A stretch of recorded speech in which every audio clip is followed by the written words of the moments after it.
Hello and welcome to this video. You are probably here because you want to know how to replace brake pads and rotors on your Ford Fiesta. And that's exactly what we are going to do. So the symptoms I am having with this Fiesta is after driving it for a little bit, city driving, and you start to apply the brake pedal, you feel the steering wheel kind of vibrate a little bit. That is the #1 sign of warped rotors. So we are going to replace them. And I am going to show you guys how to do it on this side. Other side, the passenger side, is identical. So we're just gonna do one side for the sake of time, my time and your guys' time. And first thing we're gonna have to do is prep the car, get a jack close by, get some jack stands, and get those lug nuts off so we could pull the tire off. Lug nuts are 19mm. So with those loose, we could lift up the car. It doesn't need to go high up, just about there.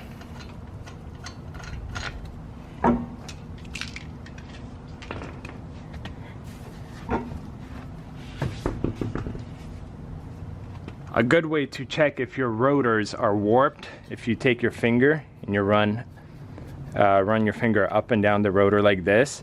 If you feel ridges and bumps, most likely this is your issue that's causing your steering wheel. And I feel a lot of it right down here. Up here, very minor. Down here is pretty bad. Next, we need to remove this whole assembly, basically the brake caliper and the pads. And this bolt right here will require a 12mm socket.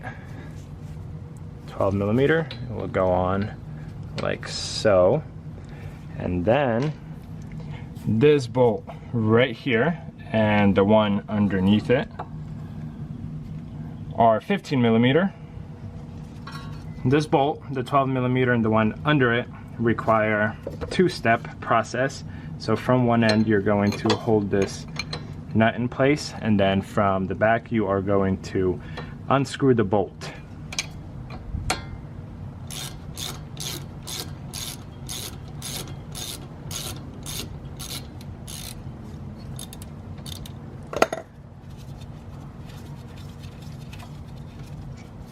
Here's the first one. Set that to the side.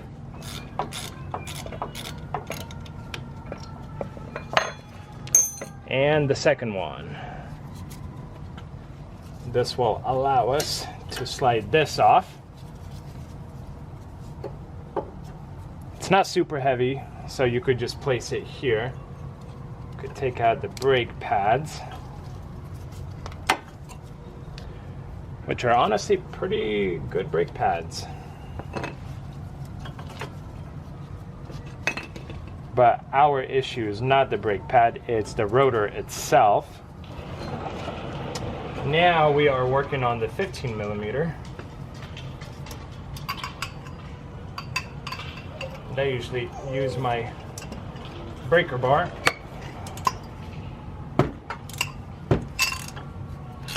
Once you break it loose, it's a lot easier.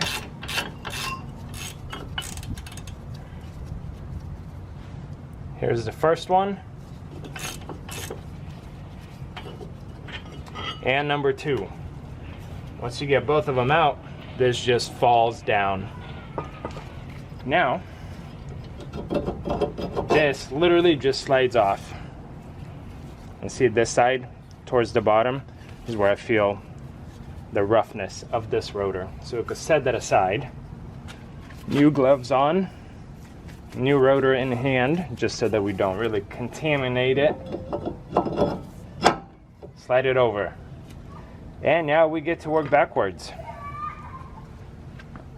So this is going to go over this like so.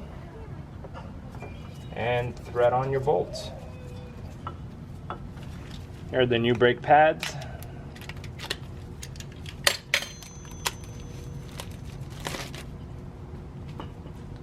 There's one side.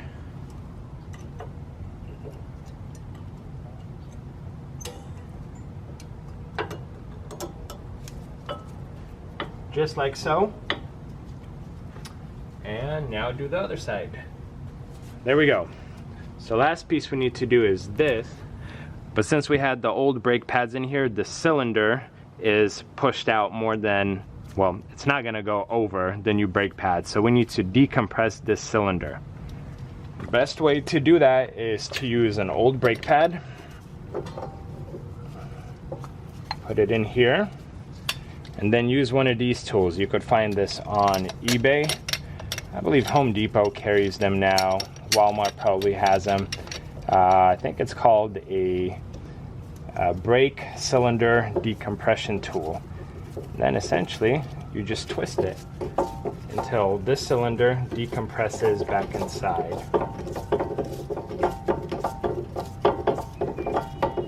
And this will actually tell you if you have a sticking cylinder or not. This one is going in very easy, which is a huge, huge plus. It means everything is working as expected.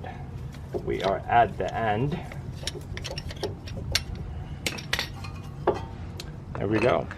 Now we are going to slide this over.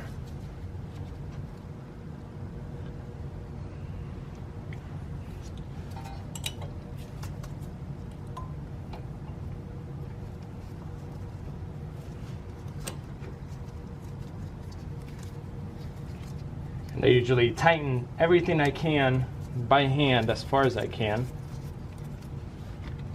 And then finish off with the proper tools. In this case, we have a 12mm socket and 19mm wrench. And there we have it, guys. New rotor and pads are in. This honestly took maybe 15 minutes, maybe 20 minutes. But that's with me recording it. Super easy, super simple, not a lot of tools required. Once you have the wheel on, everything is nice and tight.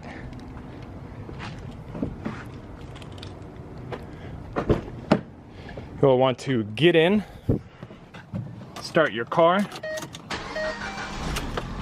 and pump the brake pedal until it gets hard. That will do it. So if you guys found this video helpful, or if you have any questions, please drop them in the comment section below. Please consider subscribing, and I will see you guys in another video. Thank you for watching.